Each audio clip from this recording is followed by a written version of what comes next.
Wow දැක්ක ගමන් කනකන් ඉවසිල්ලක් නෑ. කාලම බලමු එහෙනම් කොහොමද රස කියලා. හායි ඉතින් අද මම ඇවිල්ලා ඉන්නේ කෝබේ තියෙන හලාල් රෙස්ටොරන්ට් එකකට. මේකේ මම දැක්කා අපි ලංකාවේදී කාලා තිබ්බ තෝස වර්ග වඩේ වර්ග වගේ ගොඩක් දේවල් තියෙනවා. ඉතින් අපි අතට ගිහිල්ලාම බලමු කොහොමද මේකේ කෑම කියලා. මේකේ නම තමයි මලබා කිචන්. මේක තියෙන්නේ කෝබේ සන්නොමියා වල. ඉතින් ඇතුළට යනකොට අපි දැක්කා මේ රෙස්ටොරන්ට් එක ගොඩක් ලස්සනට පිළිවෙලට තිබුණා. විශේෂම දේ තමයි මම දැක්කේ මේකේ ප්ලේට්ස් වෙනුවට තිබ්බේ කෙසෙල් කොළ. ඉතින් ඇත්තටම ජපානයේ ෆස්ට් ටයිම් තමයි මන්න මේ වගේ කෙසෙල් කොලේ කෑම කන්න දෙන රෙස්ටොරන්ට් එකක් දැක්කේ. ඇත්තටම වෙනස්ම එක්ස්පීරියන්ස් එකක් අපිට. මොකද අපි ලංකාවේදී ඕනතරම් කෙසෙල් කොලේ කෑම කාලා තිබුණාට අපිට ජපානයේදී එහෙම හම්බෙන්නේ ගොඩක් කලාතුරකින්. ඉතින් ඊළඟට මම පොඩ්ඩක් මෙනු එක බැලුවා. මෙනු එක බැලුවත් ඇති බඩ පිරෙනවා.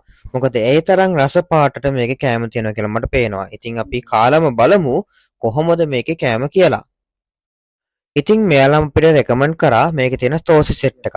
ඒක උනේ 2000ක් වගේ ගාණක්. ඒකට අපිට උළුඳු වඩේ වගේම තෝසෙ ඒත් එක්කම වෙනමම කරීස් අපිට හම්බුණා. ඒත් එක්කම මෙයාලා අපිට වෙනස්ම එක්ස්පීරියන්ස් එකක් දුන්නා. ඒ තමයි තෝසෙ හදන විදිහ අපිට බලන්න මෙයාලා අවස්ථාව දුන්නා. එහෙනම් අපි බලමු කොහොමද මෙයාලා මේ තෝසෙ එක හදන්නේ කියලා.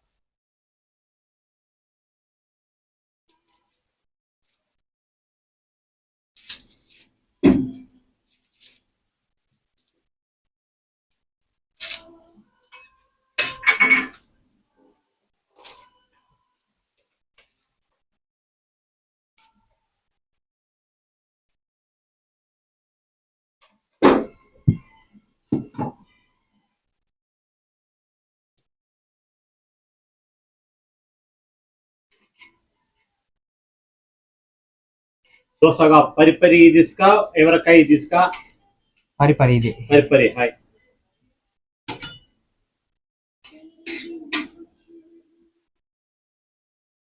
සිංහල ගෝදකේ. තමිරු ගෝදේ තෝසෙ දෝසයි කනා. දෝසයි ですね。それヒンドもදෝසයි ですね。ヒンドもドーサタミル語ちょっとだけ喋れるけど。私ケララ人ケララ人ですか？インドの。インドのすごい。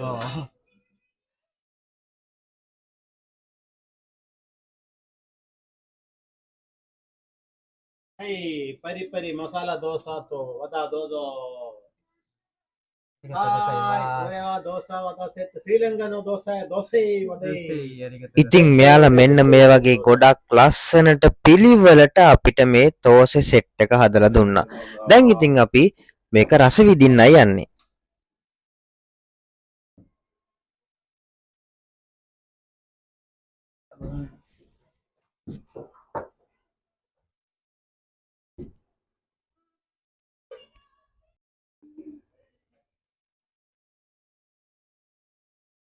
වව් ඒක නම් කියාගන්න බැරි තරම් මාරම රසක් තිබුණා. ඉතින් ඔයාලත් කෝබේ ඉන්න කෙනෙක් නම් අනිවාර්යෙන්ම මේ ඉන්දියන් මලබා කිචන් රෙස්ටොරන්ට් එකට ඇවිල්ලා බලන්න.